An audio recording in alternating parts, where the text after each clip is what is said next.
Halo teman-teman, pada video kali ini kita akan melakukan praktikum gerak lurus beraturan menggunakan alat-alat sederhana yang bisa kita temukan di rumah.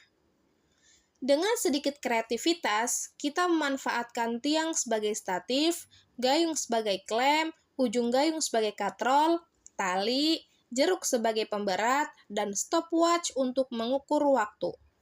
Meski sederhana, alat-alat ini cukup efektif untuk membantu kita memahami bagaimana GLB terjadi.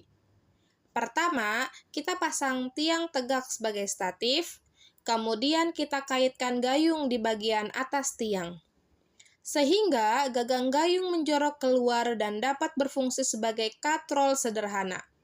Pastikan gayung terpasang kuat dan stabil. Selanjutnya, kita masukkan tali melalui ujung gagang gayung. Lalu, ikatkan jeruk pada salah satu ujung tali sebagai pemberat. Terakhir, kita siapkan stopwatch untuk mencatat waktu gerak secara akurat. Gerak lurus beraturan adalah gerak suatu benda yang memiliki kecepatan konstan. Artinya, benda menempuh jarak yang sama dalam waktu yang sama, dengan menggunakan jeruk sebagai pemberat. Kita memberikan gaya tarik yang relatif konstan sehingga benda yang kita uji dapat bergerak mendekati kondisi GLB. Stopwatch nantinya berperan penting untuk mengetahui apakah waktu-waktu tiap jarak benar-benar konsisten. Sekarang kita mulai percobaan. Letakkan jeruk percobaan atau benda uji di posisi start. Rentangkan tali hingga tegang, lalu lepaskan secara perlahan. Jeruk akan turun dan menarik benda. Gunakan stopwatch untuk mengukur waktu tempuh benda pada jarak-jarak tertentu. Misalnya, setiap 10 atau 15 cm. Catat waktu pada setiap jarak. Berikut ini catatan GLB.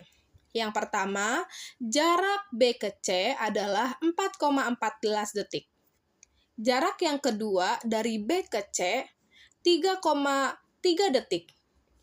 Jarak yang ketiga dari B ke C, 2,63 detik. Jarak yang keempat dari B ke C, 3,48 detik.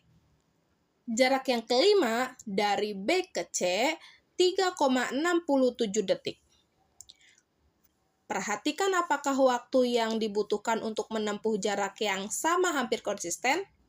Jika iya, berarti benda tersebut bergerak dengan kecepatan yang mendekati konstan, ciri khas dari GLB. Perbedaan kecil mungkin terjadi akibat gesekan antara benda atau gesekan pada tali dan katrol dari ujung gayung. Namun, selama variasinya kecil, itu kita masih dapat dikatakan mendekati GLB. Dengan alat sederhana seperti tiang, gayung, tali, jeruk, dan stopwatch, ternyata kita tetap bisa memahami konsep dasar fisika dengan sangat jelas. Praktikum ini membuktikan bahwa belajar sains tidak harus rumit. Yang penting kreatif dan mau mencoba. Terima kasih.